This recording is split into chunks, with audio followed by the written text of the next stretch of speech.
What price would you pay for a perfect bloodline? In the winter of 2022, Dubai stood as humanity's monument to impossible ambition.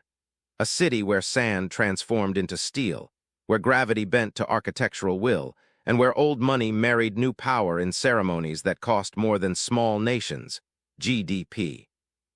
But in the climate-controlled perfection of the Burj Al Harrahs, the city's most exclusive residential tower, one wedding celebration was about to prove that some lies are too expensive to survive, and some truths cost everything. Khalid Al-Zahrani didn't just have wealth. He possessed the kind of generational fortune that shapes governments and moves markets. At 41, he controlled a portfolio spanning real estate development across 3 continents, telecommunications infrastructure in emerging markets, and strategic holdings in the renewable energy sector that positioned him perfectly for the post-oil future.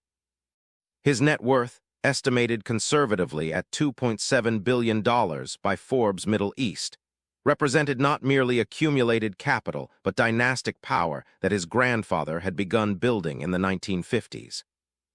The Al-Zahrani family tree read like a history of the Gulf's transformation from Bedouin trading routes to financial superpower. Khalid's grandfather had recognized the value of land before oil made it priceless. His father had diversified into international banking before globalization made it inevitable. Now Khalid himself stood as the family's modernizer, Western-educated at Cambridge, fluent in 5 languages, comfortable in boardrooms from Shanghai to San Francisco, yet deeply rooted in the cultural traditions that defined his identity. But for all his success, Khalid carried a burden that no amount of money could resolve. 2 previous marriages had ended not in scandal or infidelity, but in the quiet devastation of biological incompatibility. His first wife, a Saudi princess whose lineage traced back to the founding of the kingdom, had suffered 3 miscarriages before fertility specialists confirmed that genetic factors made successful pregnancy unlikely. The divorce was conducted with diplomatic precision, generous settlements ensuring her silence about the intimate details. His second marriage, to a Lebanese fashion designer whose beauty graced magazine covers across the Arab world, lasted only 14 months. The fertility treatments had been more aggressive, more invasive, more desperate. When those 2 failed, she left with a settlement rumored to exceed $40 million and a non-disclosure agreement that forbade her from ever discussing their private struggles. The whispers in Gulf society circles had grown from concerned murmurs to pointed speculation. At business dinners, colleagues would casually mention their sons and daughters, their voices carrying subtle implications. At family gatherings, his younger cousins, children would play noisily while relatives exchanged meaningful glances. The unspoken question hung in every conversation: what use is a fortune if there's no heir to inherit it? Khalid felt the weight of that question in ways that transcended mere social pressure. Late at night in his penthouse office, surrounded by financial statements showing his empire's growth, he would stare at the family portraits lining his walls and feel the terrible loneliness of being the last branch on a tree that had weathered centuries. His wealth could build towers, but it couldn't build the one thing that mattered most: continuity. Enter Yasmin Khoury. She appeared in Khalid's life through the most traditional channels, introduced at a charity gala by a mutual family friend who understood exactly what the Al-Zahrani heir needed.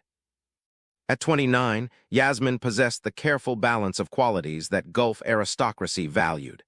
Educated at the American University of Beirut, professionally accomplished as an architect, culturally appropriate with a Syrian-Lebanese heritage that implied good breeding, and most importantly, young enough that fertility concerns seemed laughably irrelevant. Their courtship followed the prescribed patterns of elite Gulf romance: group dinners with family members present, chaperoned outings to cultural events, carefully monitored phone conversations that allowed connection while maintaining propriety. Khalid found her intelligence refreshing, her ambitions admirable, and her understanding of his social position sophisticated beyond her years. What he didn't know was that Yasmin's understanding of his position was far more calculated than romantic. Yasmin Khoury had grown up watching her father's construction company slowly collapse under the weight of Lebanese economic instability and political corruption. She had been 17 when their Beirut villa was sold to pay debts, 21 when her father's health failed from stress-induced cardiac problems, and 25 when she found herself supporting her younger siblings on an architect's salary, while her family's social standing evaporated like morning mist over the Mediterranean. Her beauty, classical Arabic features with unusual green eyes inherited from a Circassian great-grandmother, had always attracted attention. Her intelligence had earned her scholarships and professional respect, but neither beauty nor brains had protected her family from the casual cruelty of financial ruin. She had learned, through years of humiliation at the hands of families who had once been social equals, that in their world money wasn't just power, it was oxygen itself. When the opportunity to meet Khalid Al-Zahrani materialized through a distant cousin's connection, Yasmin recognized it for exactly what it was, a lifeline for her entire family. But she also recognized the obstacle that had derailed his previous marriages. The fertility issue wasn't merely mentioned in gossip. It was the central narrative of Khalid's romantic history, repeated at every social gathering, analyzed in every introduction. Most women might have seen this as a deal-breaker. Yasmin saw it as leverage. During their fourth supervised meeting at a seafood restaurant overlooking Dubai Marina, Yasmin made her move with the precision of a chess grandmaster. She asked Khalid about his business philosophies, his vision for generational wealth, his thoughts on legacy. When he grew quiet, that familiar shadow crossing his handsome features, she reached across the table with perfect timing. "I know about your previous marriages," she said softly, her voice pitched for intimacy despite their chaperone's presence 3 tables away. "I know about the medical challenges. I need you to understand something important. I'm not interested in fairy tales or romantic fantasies. I want partnership, I want family, and I want to give you what those other women couldn't." The boldness of her statement shocked Khalid into something rare, genuine vulnerability. "You say that now?" he replied, his voice heavy with the weight of previous failures. "But fertility treatments are brutal. The hormones, the procedures, the disappointment. It destroys intimacy. It turns marriage into a medical experiment." Yasmin's smile carried secrets he couldn't yet decode. "I'm not afraid of commitment, Khalid. I'm young, I'm healthy, and I've already consulted with the best fertility specialists in Beirut. My family history shows strong fertility across 3 generations. Give me 1 year. If I can't give you a child in 12 months, I'll walk away and sign whatever agreements you require. But I believe in my body's capability." It was exactly what Khalid needed to hear, delivered with exactly the right mixture of confidence and pragmatism. Within 3 months, they were engaged. Within 6 months, they were married in a ceremony that cost $3.2 million and attracted social coverage across the Gulf region. The wedding itself was a masterpiece of strategic display, held at the Burj Al Arab's grand ballroom, which had been transformed into a vision of traditional Arabian luxury fused with contemporary elegance. The event hosted 800 guests representing the intersection of Gulf aristocracy and international business elite. Former ministers sat beside tech entrepreneurs. Royal family members mixed with fashion designers. The gift registry alone generated speculation about its total value, exceeding $15 million. Yasmin wore a custom creation by a Lebanese couturier that required 600 hours of handwork, incorporating antique gold threads and pearls salvaged from her grandmother's destroyed Beirut estate. The symbolism wasn't lost on observers. Here was old Lebanese sophistication being rescued and elevated by new Emirati wealth. The photographs, carefully released to select publications, showed a couple who seemed to balance tradition and modernity perfectly. But photographs lie with perfect consistency. The wedding night suite at the Burj Al Arab represented luxury beyond most people's comprehension. Floor-to-ceiling, windows offered panoramic views of Dubai's illuminated skyline, where buildings competed to pierce the darkness with architectural audacity. The bedroom alone was larger than typical family apartments, decorated in subtle earth tones with accents of gold and deep blue that evoked both desert and sea. Fresh roses, specifically ordered from Ecuador because Khalid believed them superior, filled crystal vases on every surface, their perfume mixing with expensive oud incense burning in traditional burners. As Khalid stood on the private terrace, Watching the city pulse with neon lifeblood far below, he felt something unfamiliar, hope untainted by previous failures. Yasmin had been perfect throughout their courtship and engagement, patient with his family's intrusive questions, gracious with society matrons who treated her with barely concealed condescension about her non-Gulf origins, and most importantly, unwavering in her confidence about providing him with children. When she joined him on the terrace, wrapped in silk that whispered against her skin with each movement, Khalid turned to embrace his bride with genuine warmth. "Thank you," he said simply, "for giving me this chance." Yasmin's smile was practiced perfection. "We're going to build something beautiful together," she promised. "A family that honors your grandfather's legacy and extends it into the future."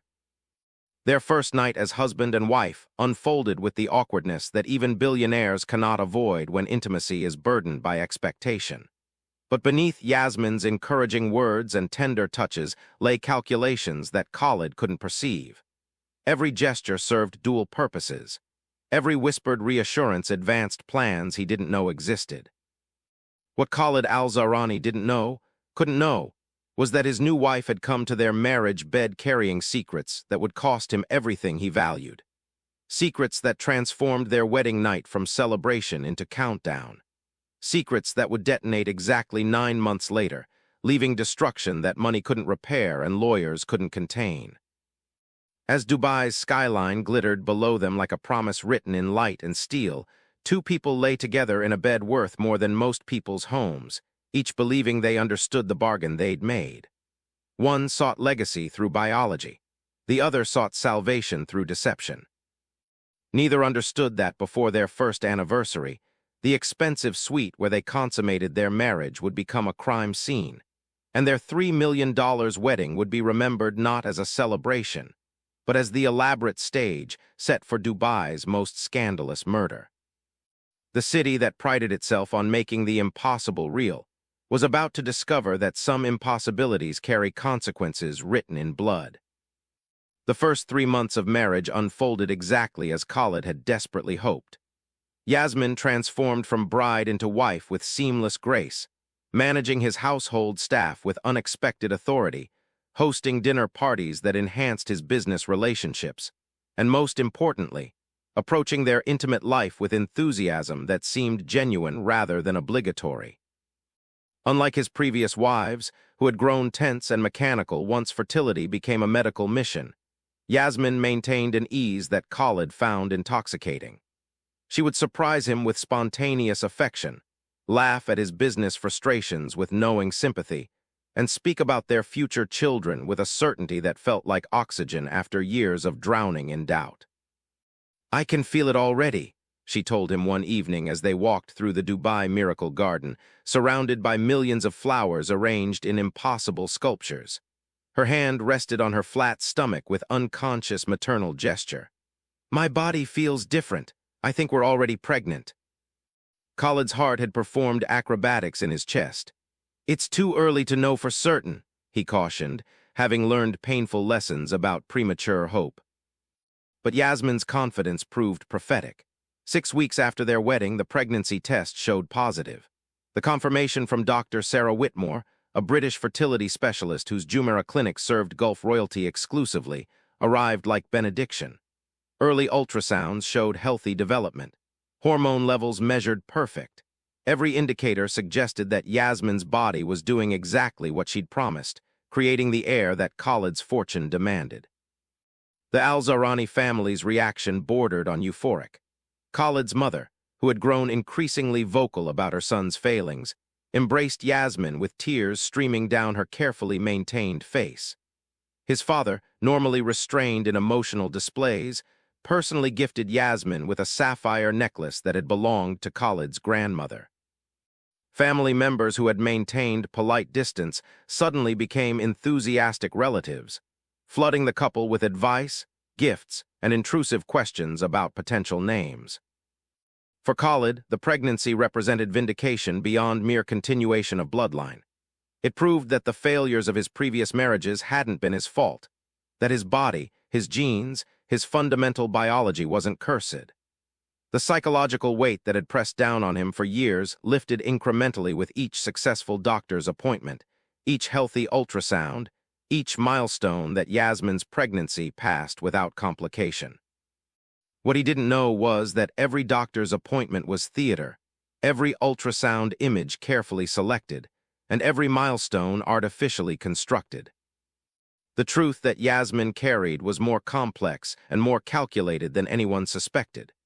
She was indeed pregnant when she married Khalid Al-Zahrani, but the child growing in her womb had been conceived 5 weeks before their wedding night, fathered by a man whose existence Khalid would never suspect. Omar Rashid had been Yasmin's lover for 3 years, a relationship conducted with spycraft precision across Beirut, Dubai, and anonymous hotel rooms in European capitals where their families' social circles didn't overlap. Omar possessed none of Khalid's wealth or social position. He worked as a civil engineer for a multinational construction firm, earned a comfortable but unremarkable salary, and came from a middle-class Palestinian family whose refugee origins made them permanently excluded from Gulf high society. But what Omar offered that Khalid never could was genuine connection. With Omar, Yasmin could drop the performative grace that her upbringing demanded. She could complain about vapid society conversations, mock the pretensions of old money families, and express ambitions beyond marriage and motherhood. Omar knew about her father's bankruptcy, her family's humiliations, and her ruthless determination to restore their fortune by whatever means necessary. More critically, Omar knew about the plan. When Yasmin had first been introduced to Khalid Al-Zahrani as a potential marriage prospect, she and Omar had spent 3 sleepless nights in her Dubai apartment gaming out possibilities. The fertility issue that had destroyed Khalid's previous marriages represented both obstacle and opportunity. "He's desperate for an heir," Yasmin had explained, pacing her small living room while Omar watched with growing unease. "Desperate enough to marry quickly, desperate enough not to ask too many questions, desperate enough to believe that I'm different from the others." Omar's concern had been immediate. "You're talking about fraud, Yasmin, about tricking a billionaire into accepting another man's child as his own. Do you understand the consequences if he discovers the truth?" Her response had been cold calculation refined by years of financial desperation. "He won't discover the truth. The timing works perfectly. If I get pregnant now, I'll be 8 weeks along when we marry. I'll pretend the pregnancy happens shortly after the wedding. Men like Khalid don't understand women's bodies. He'll accept whatever timeline I present. And once the child is born, once he's raised a son or daughter for months or years, he'll be too emotionally invested to question paternity." The logic was airtight, the morality was suffocating.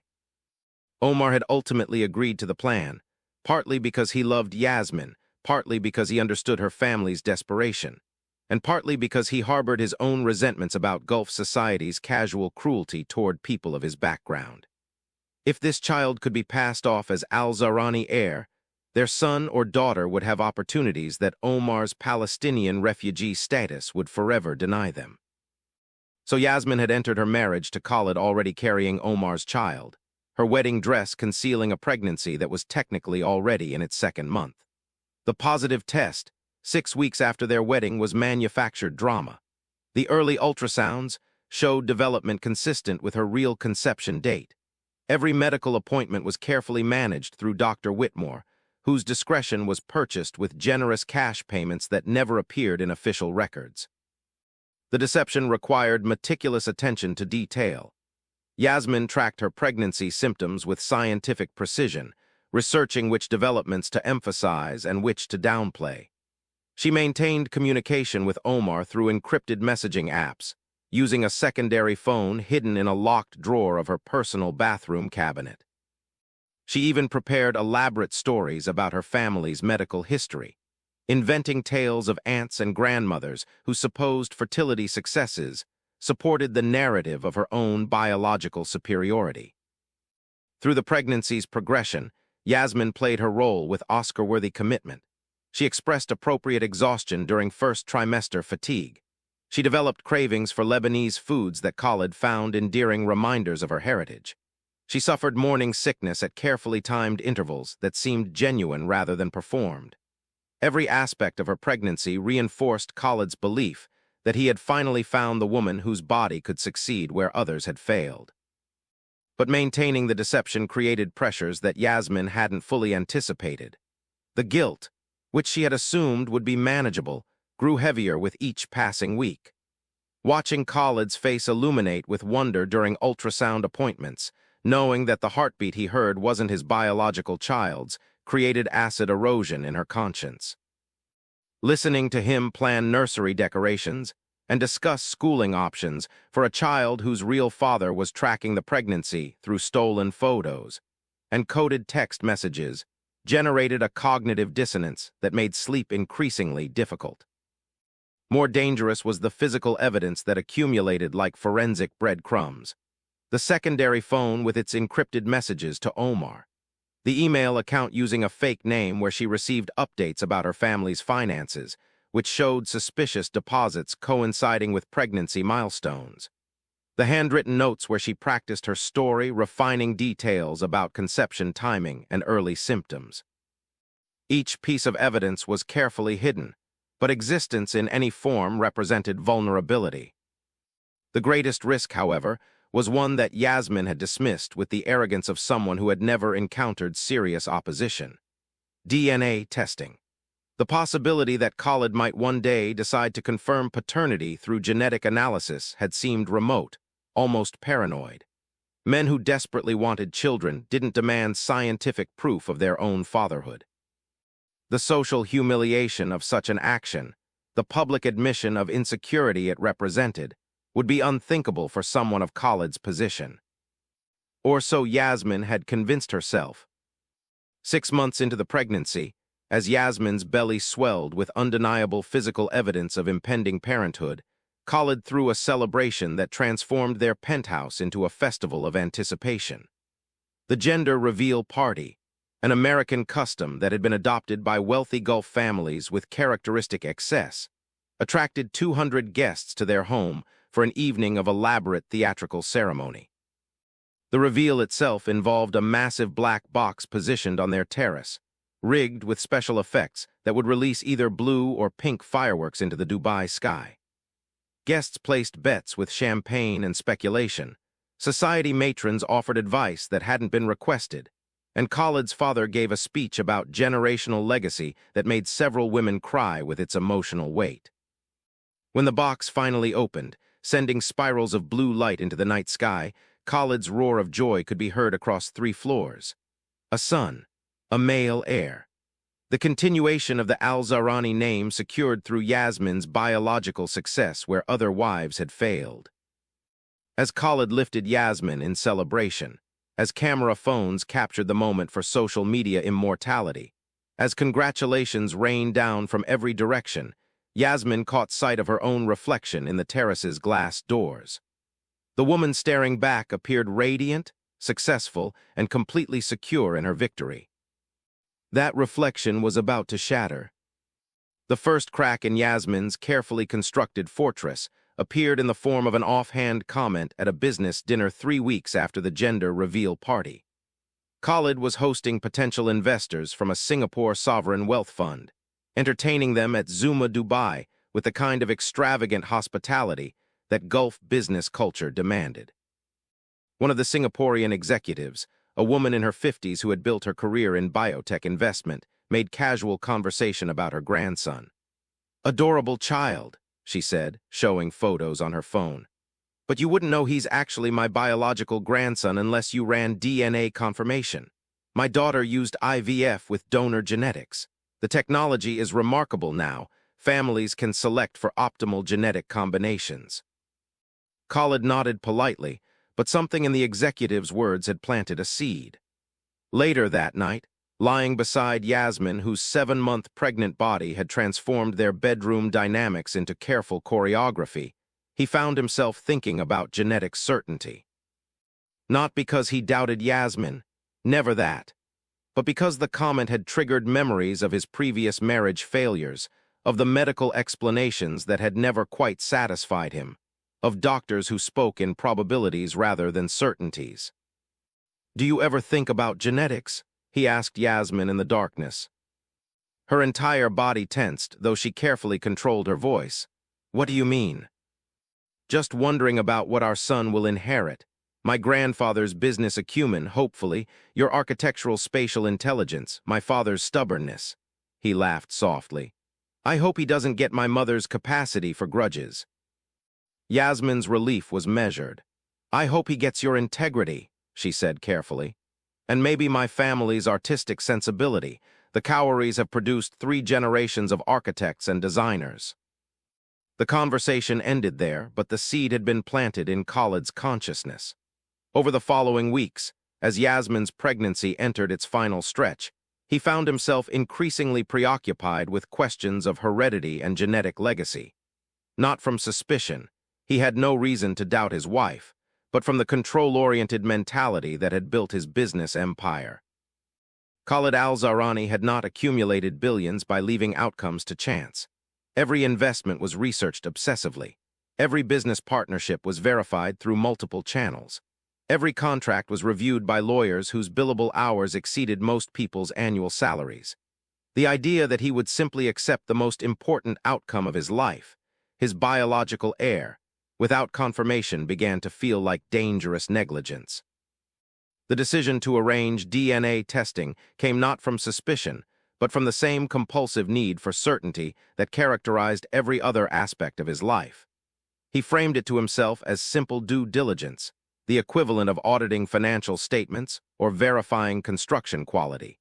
Any reasonable person would want genetic confirmation when stakes were this high. What Khalid didn't account for was how completely his decision would detonate the life he'd carefully constructed. The plan was implemented with the same methodical precision he applied to business deals.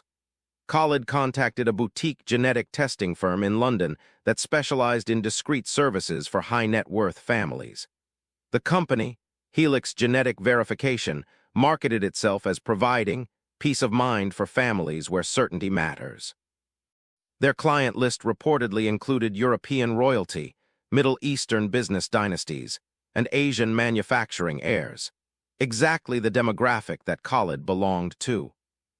The testing process was explained as simple and non-invasive. Khalid would provide a saliva sample immediately. Once the baby was born, a second sample would be collected under the pretense of routine newborn screening. Helix would analyze both samples and provide definitive paternity confirmation within 72 hours. The entire service cost $50,000, an amount so trivial to Khalid that he paid by personal check without thinking. The pregnancy's final weeks unfolded with textbook precision. Yasmin's water broke at 4:00 a.m. on a Tuesday morning, exactly 3 days before her official due date. The rush to City Hospital's private maternity wing, where a suite had been reserved for months, proceeded with the controlled chaos that characterizes even wealthy families' experience of childbirth.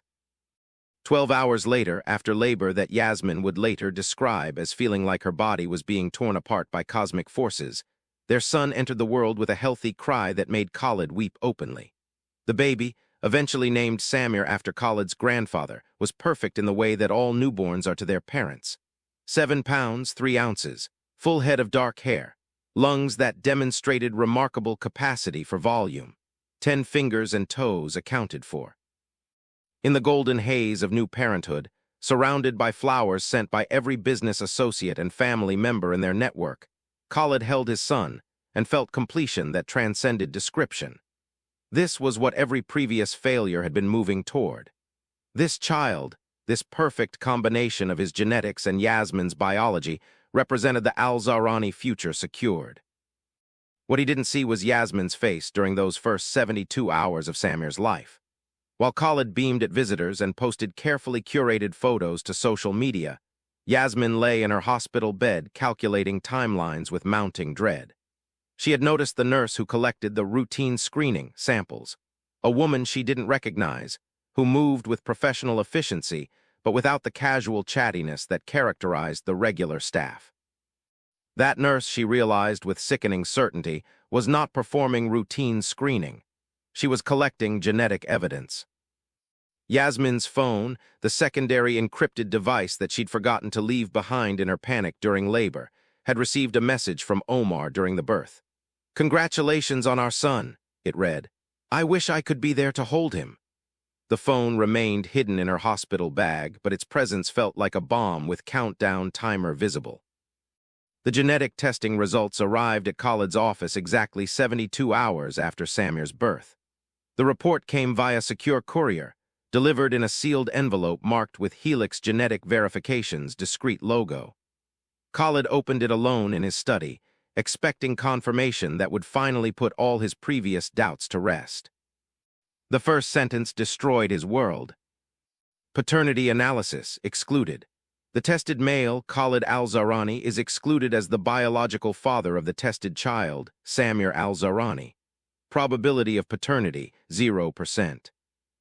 Khalid read the sentence 3 times before its meaning penetrated the shock that had frozen his cognitive functions. Excluded.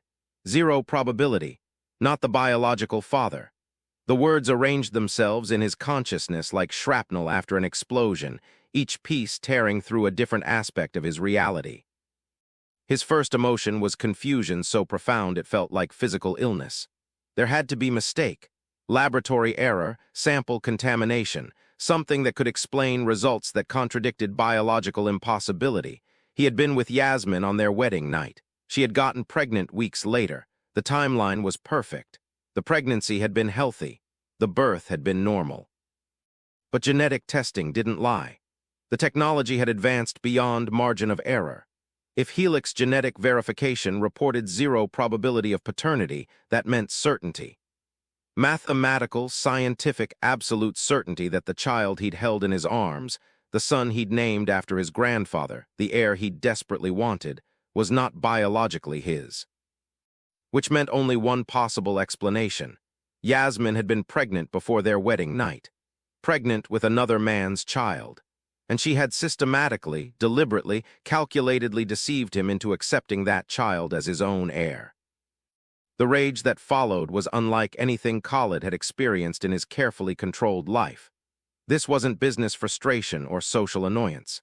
This was violation at the most fundamental level, betrayal that struck at his bloodline, his legacy, his genetic immortality. Everything he had built, every success he had achieved, every dollar he had accumulated meant nothing if the Al-Zahrani name would be inherited by someone else's child. The questions came rapid fire, each one more devastating than the last. Who was the real father? How long had the affair been ongoing? Was the entire relationship calculated fraud? Had Yasmin been laughing at him throughout their marriage, playing him for the desperate fool whose need for an heir made him vulnerable to the oldest trick in human history? Khalid sat in his study for 6 hours, reading and rereading the genetic report, his mind cycling through scenarios that grew progressively darker.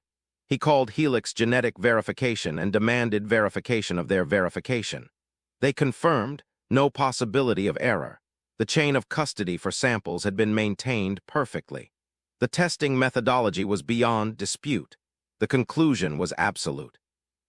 By the time Khalid emerged from his study, something fundamental in his psychology had transformed. The successful businessman who prided himself on ethical behavior had been replaced by someone simpler and infinitely more dangerous. A man who had been made a fool and who would extract consequences from those responsible.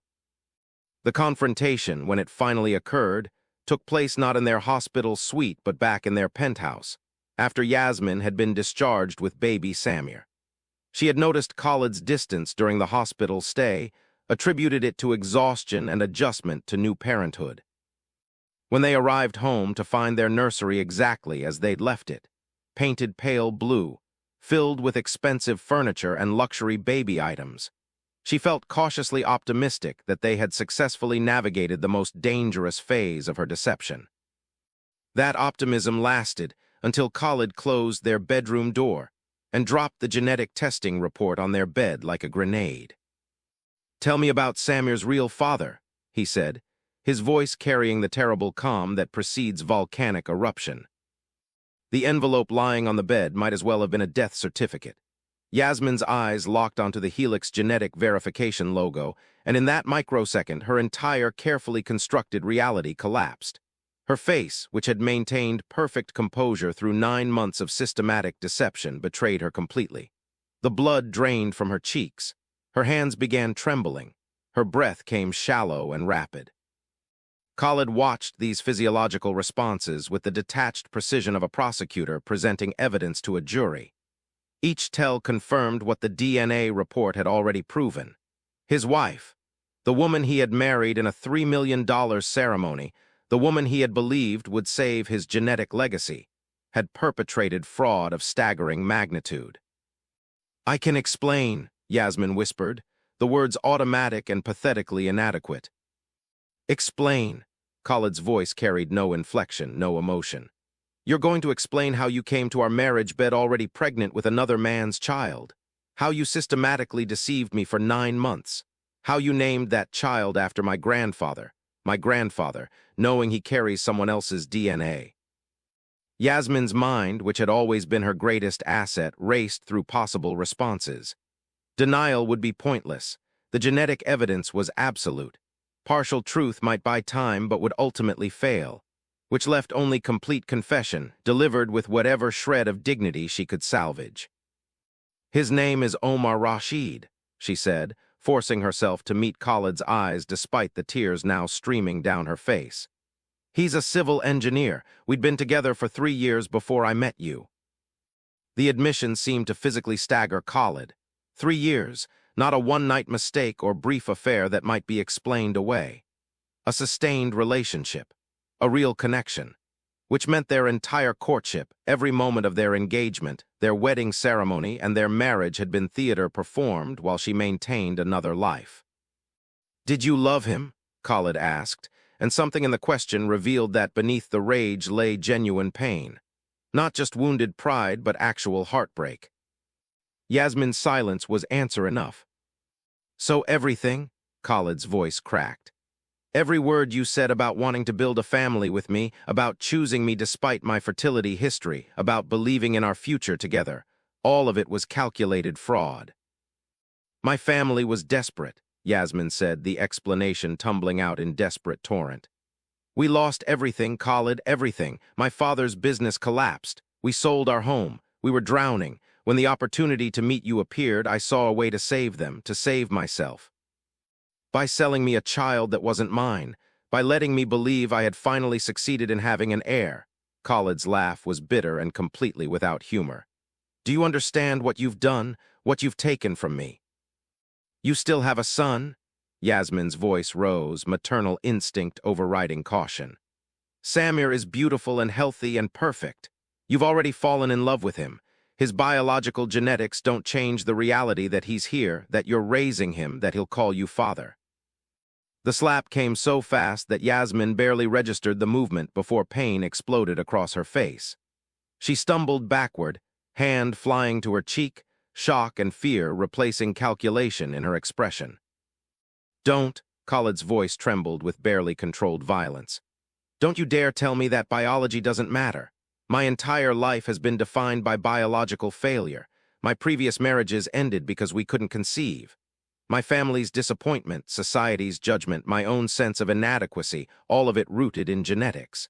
And you fraudulent, manipulative thief, you sold me a biological lie wrapped in pretty words."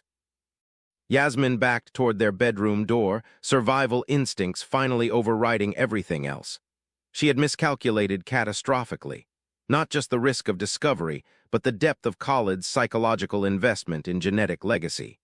She had assumed that love for Samir, once established, would transcend biological facts.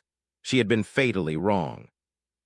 "I'm taking Samir and leaving," she said, trying to keep her voice steady. "We can discuss divorce proceedings through lawyers, but I won't stay here and—" "You're not taking anything." Khalid moved between Yasmin and the door with predatory speed. "That child stays here while we sort out what happens next. You don't get to steal my money, my name, and then walk away with your lover's child raised as an Al-Zahrani heir." "He's my son," Yasmin said, maternal desperation making her bold despite the danger radiating from her husband. "I carried him for 9 months. I gave birth to him. Whatever fraud you think I committed, Samir is mine." The argument that followed was brutal in its intimacy. Khalid detailed every lie Yasmin had told, every manipulation she'd deployed, every moment she'd laughed at him behind his back. Yasmin defended herself with increasing desperation, trying to make him understand the economic pressures that had driven her actions, the impossible situation her family faced, the calculated risk that had seemed justified by their circumstances. But beneath the accusations and defenses ran a darker current. Khalid's rage wasn't just about betrayal, it was about public humiliation. The DNA results existed.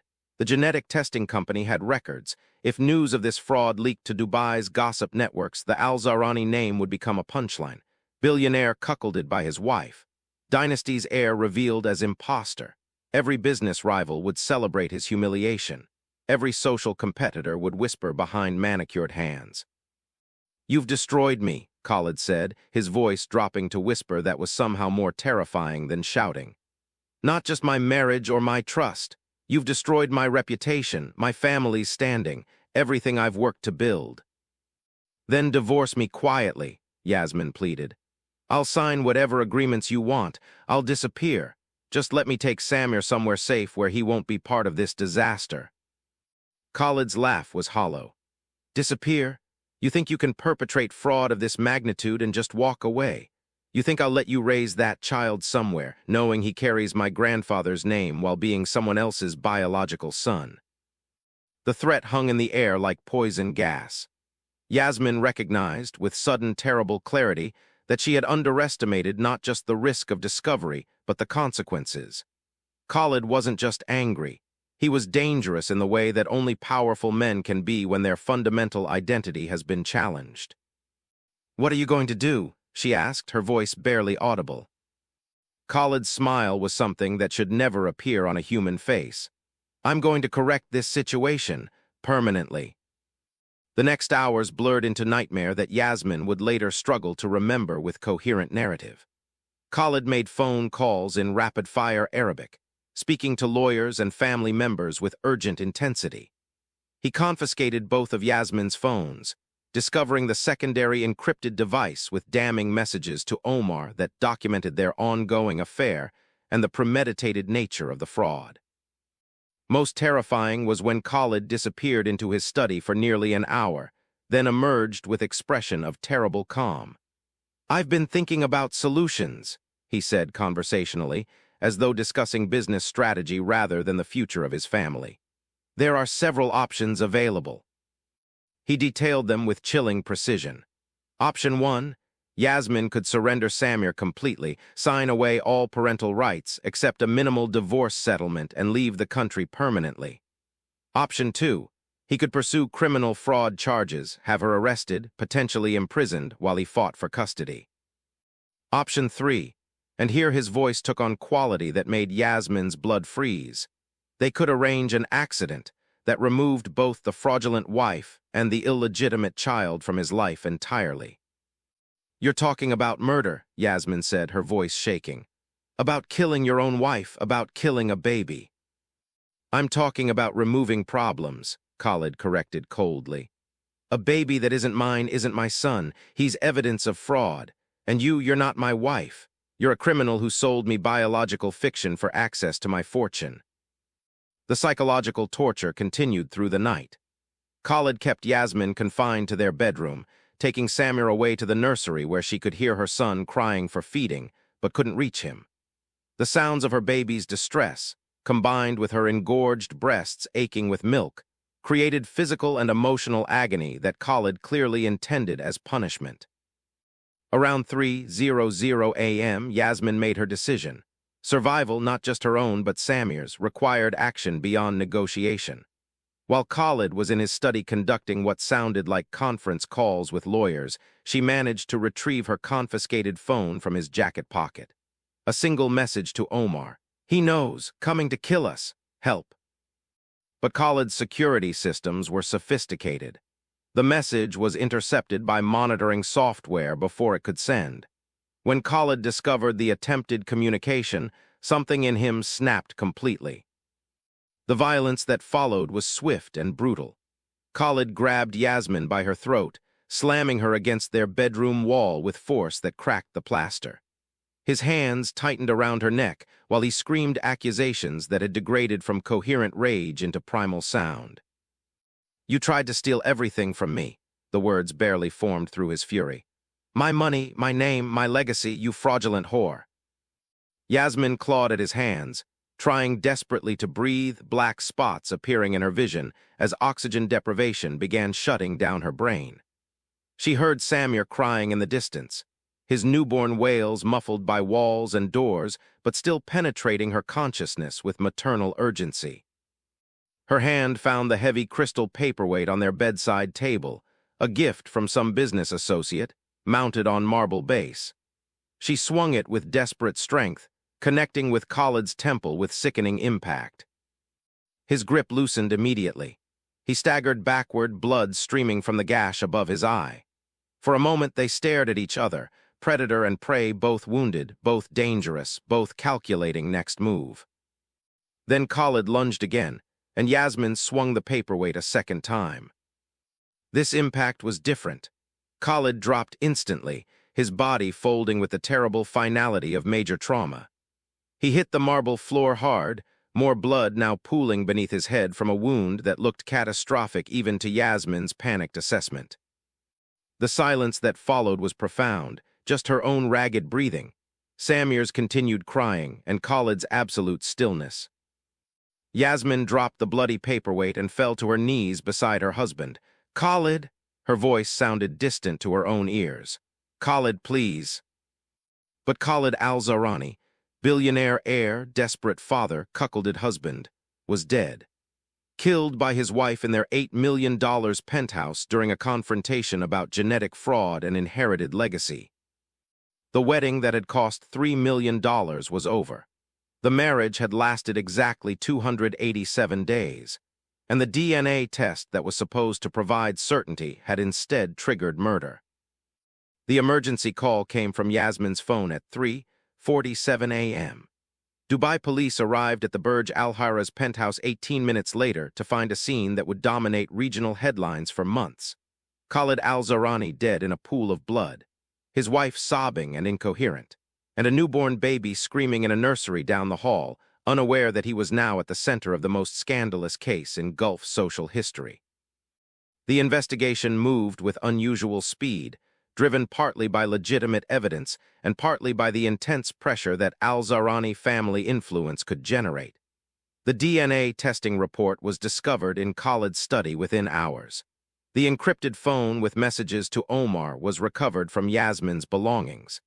The genetic paternity fraud was established beyond doubt. But the physical evidence told a more complex story. Bruises on Yasmin's throat consistent with strangulation, defensive wounds on her arms, the blood spatter pattern suggesting she had struck Khalid while he was attacking her rather than as premeditated murder. The forensic evidence supported a claim of self-defense, a woman protecting herself from a husband whose rage had turned lethal. The legal proceedings that followed became a test case for competing narratives about gender, class, and justice. Prosecutors argued that Yasmin's fraud had provoked justified rage, that she had systematically deceived a vulnerable man, stolen his legacy, and murdered him when he discovered her crime. They sought a murder conviction with a potential death sentence. Yasmin's defense painted a different picture. A woman from a desperate family who had made terrible choices but hadn't deserved to die for them. A new mother defending herself against a man whose wealth and power made him believe he could dispose of inconvenient people, including his own wife and child, without consequences. They sought acquittal based on self-defense. The trial lasted 7 weeks and attracted international media attention. Every detail of Khalid's fertility struggles was exposed. Every message between Yasmin and Omar was read into public record. The genetic testing results were analyzed by competing experts. Dubai's elite watched the proceedings with morbid fascination, seeing in Yasmin's trial a referendum on their own social structures. The verdict, when it finally came, satisfied no one completely. Yasmin was convicted of manslaughter rather than murder, the court acknowledging her fraud while recognizing that Khalid's violence had created legitimate fear for her life. She received 12 years in prison with possibility of parole after 8. Omar Rashid, when authorities finally located him, was arrested and charged with conspiracy to commit fraud. His trial was shorter but no less devastating. He received 6 years in prison, his engineering career destroyed, his Palestinian family's precarious status in Dubai revoked permanently. Baby Samir became the subject of unprecedented legal battles. The Al-Zahrani family sought custody, arguing that despite biological facts, the child had been born into their family and carried their name. Omar's family filed competing claims based on genetic paternity. The courts ultimately ruled that Samir would be placed in the care of Yasmin's sister in Lebanon until Yasmin's release, at which point she would regain custody. The broader consequences rippled through Gulf society like seismic waves. Private genetic testing for paternity confirmation became industry standard among wealthy families. Marriage contracts began including clauses specifically addressing genetic fraud. Fertility clinics implemented stricter monitoring protocols. But perhaps the most lasting impact was psychological. The case became cautionary tale told at business dinners and family gatherings, a reminder that some lies are too expensive to sustain and some truths too devastating to discover. 7 years after that deadly wedding night, Yasmin Khoury sits in her prison cell, awaiting parole hearing. She has become advocate for other women serving time, particularly those whose desperation led them into choices that society judges harshly. She speaks rarely about her case, but when she does, certain themes recur. "I'm not asking for sympathy," she told a journalist who managed to secure an interview. "What I did was wrong, the deception, the calculated fraud, I knew the risks. But what society doesn't want to acknowledge is the impossible choices that poverty creates, especially for women. Khalid had options I couldn't imagine. I had desperation he couldn't understand. When those two realities collided, people died and lives were destroyed." The Al-Zahrani fortune continues, managed now by Khalid's younger brother. The family never speaks publicly about the scandal. The $8 million penthouse where Khalid died was sold at significant loss to foreign investors who didn't know its history. Samir is 8 years old now, growing up in Beirut with Yasmin's sister. He knows his mother is in prison but doesn't yet know the full story of his birth. The wedding that wasn't what it seemed, the DNA test that revealed impossible truth, the deadly night that followed. One day, he will learn that his existence triggered one of the most scandalous murders in Dubai's modern history. He will discover that his biological father is serving prison time, that his legal father died before getting to know him, and that his mother killed to protect them both. The genetic testing that was supposed to provide certainty had instead revealed that some truths are too dangerous to pursue, and some lies too terrible to survive. In Dubai's glittering towers, where impossible becomes real and money buys everything except peace, the story of Khalid Al-Zahrani's $3 million wedding stands as permanent reminder. The most expensive price is always the one paid in blood, and the most valuable currency is truth that everyone's too afraid to demand.